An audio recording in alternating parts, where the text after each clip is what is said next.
Welcome to zero से genius तक। इस वीडियो क्विज टेस्ट में आपसे पूछे जाएंगे जीके जीएस के 20 ऐसे सवालों को जो अनेकों बार पुलिस एग्जाम में पूछे जा चुके हैं और आगे भी पूछे जाएंगे, इसलिए आप इस वीडियो क्विज टेस्ट को ध्यान से खेलिएगा। चलिए शुरू करते हैं। पहला सवाल है, मधुशाला के रचयिता कौन हैं? आपको जवाब सोचने के लिए मिलेंगे 5 सेकंड का समय जो शुरू होते हैं अब। मधुशाला के रचयिता कौन हैं? सही आंसर हो जाएगा option number B, Harivansh Rai Bachchan. Question number 2, Siachen glacier कहाँ स्थित है? सियाचिन ग्लेशियर कहाँ स्थित है? सही आंसर हो जाएगा ऑप्शन नंबर सी, कश्मीर में। क्वेश्चन नंबर 3, भविष्य का ईंधन किसे कहा जाता है? भविष्य का ईंधन किसे कहा जाता है? सही आंसर हो जाएगा ऑप्शन नंबर बी, हाइड्रोजन को। क्वेश्चन नंबर 4, जुकाम किससे होती है? जुकाम किससे होती है? सही आंसर होगा ऑप्शन नंबर सी, वायरस विषाणु से। क्वेश्चन नंबर 5, नेचुरल सिलेक्शन का सिद्धांत किसने दिया था?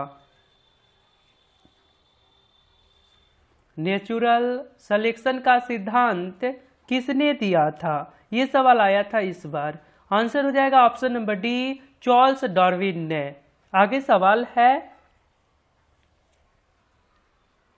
किस आयोग का संबंध केंद्र राज्य संबंध से है?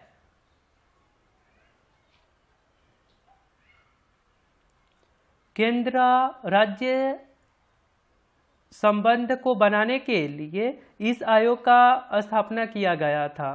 इसका मेन मोटो यही था कि केंद्र और राज्य सरकार एक जगह बैठकर किसी भी बात को चर्चा करके सॉल्व कर सके।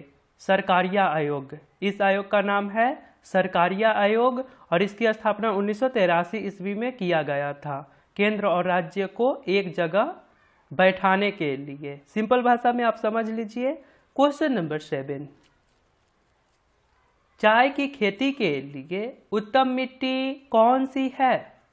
चाय की खेती के लिए उत्तम मिट्टी कौन सी है?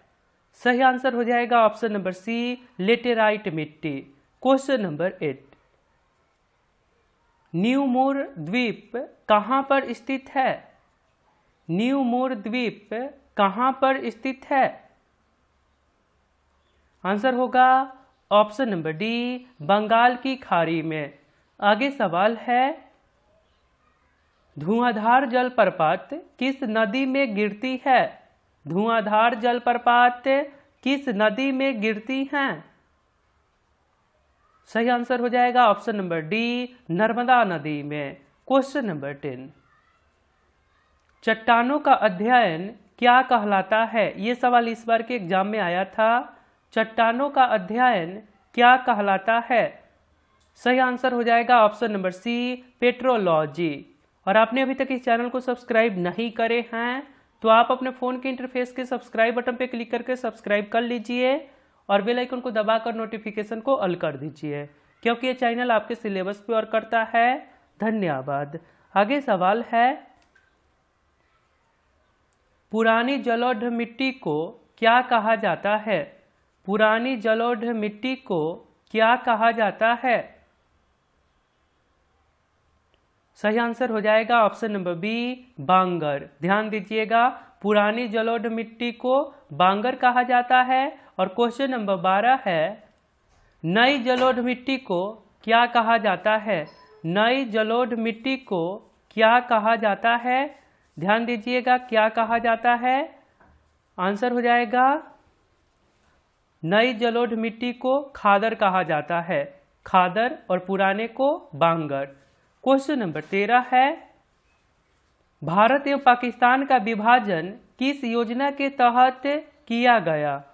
भारत एवं पाकिस्तान का विभाजन किस योजना के तहत किया गया?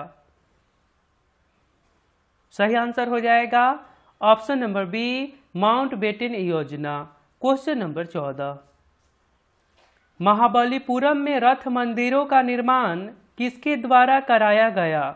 महाबलीपुरम में रथ मंदिरों का निर्माण किसके द्वारा कराया गया? सही आंसर हो जाएगा ऑप्शन नंबर सी, पल्लवों के द्वारा। नोट करिएगा, ये भी सवाल इस साल आया था। महाबलीपुरम में रथ मंदिरों का निर्माण किसके द्वारा कराया गया? आंसर होगा ऑप्शन नंबर सी, पल्लवों के द्वारा। क्वेश्चन नंबर 15, मसालों की रानी किसे कहा जाता है? मसालों की रानी किसे कहा जाता है? सही आंसर हो जाएगा ऑप्शन नंबर बी, इलायची को। क्वेश्चन नंबर 16, निम्नलिखित में से कौन किसी राज्य की राजधानी नहीं है? ध्यान से देखिए, आपको समझ आ जाएंगे। निम्नलिखित में से कौन किसी राज्य की राजधानी नहीं है? आंसर होगा option number B, Prayagraj. Question number 17, प्रसिद्ध हवा महल राजस्थान के किस शहर में स्थित है? प्रसिद्ध हवा महल राजस्थान के किस शहर में स्थित है? आंसर होगा option number C, Jaipur. Question number 18, Shantiniketan का निर्माण किसने किया था? शांति निकेतन का निर्माण किसने किया था? सही आंसर हो जाएगा option number C, Rabindranath Tagore ने। क्वेश्चन नंबर 19, कारगिल युद्ध के समय पाकिस्तान का प्रधानमंत्री कौन था? कारगिल युद्ध के समय पाकिस्तान का प्रधानमंत्री कौन था? आंसर होगा option number B, Nawaz Sharif. Question number 20, Delhi से पहले भारत की राजधानी कहाँ थी? दिल्ली से पहले भारत की राजधानी कहाँ थी? आंसर होगा ऑप्शन नंबर बी, कोलकाता। आगे सवाल है, निम्न में से कौन एक शहरी सभ्यता थी? निम्न में से कौन एक शहरी सभ्यता थी? ये सवाल पिछले 20 क्वेश्चंस वाले वीडियो के Q4U में पूछे गए थे। आपने नहीं देखे थे तो अभी स्क्रीन पे शो होगा, आप देख लीजिए। आंसर होगा हड़प्पा सभ्यता। आपके लिए एक सवाल है, मनुष्य का सामान्य रक्तचाप कितना होता है? यदि आप राइट आंसर बता सकते हैं तो सिंपली आपको कमेंट बॉक्स में जाना है, वहां पे लिखना है Q4U और इसके राइट आंसर। तो मिलता है फिर अगले वीडियो में। अपना ध्यान रखिए और आप हमारे साथ रेगुलर जरूर रहिए। बाकी आप coaching, school, tuition, self study जो भी करते हैं करते रहिए और हमारे साथ क्विज टेस्ट को भी देते रहिए, क्योंकि हमारे वीडियो से भी आपके एग्जाम में सवाल पूछे जाएंगे। मिलता हूँ फिर अगले वीडियो में। अपना ध्यान रखिए। जय हिंद, जय भारत।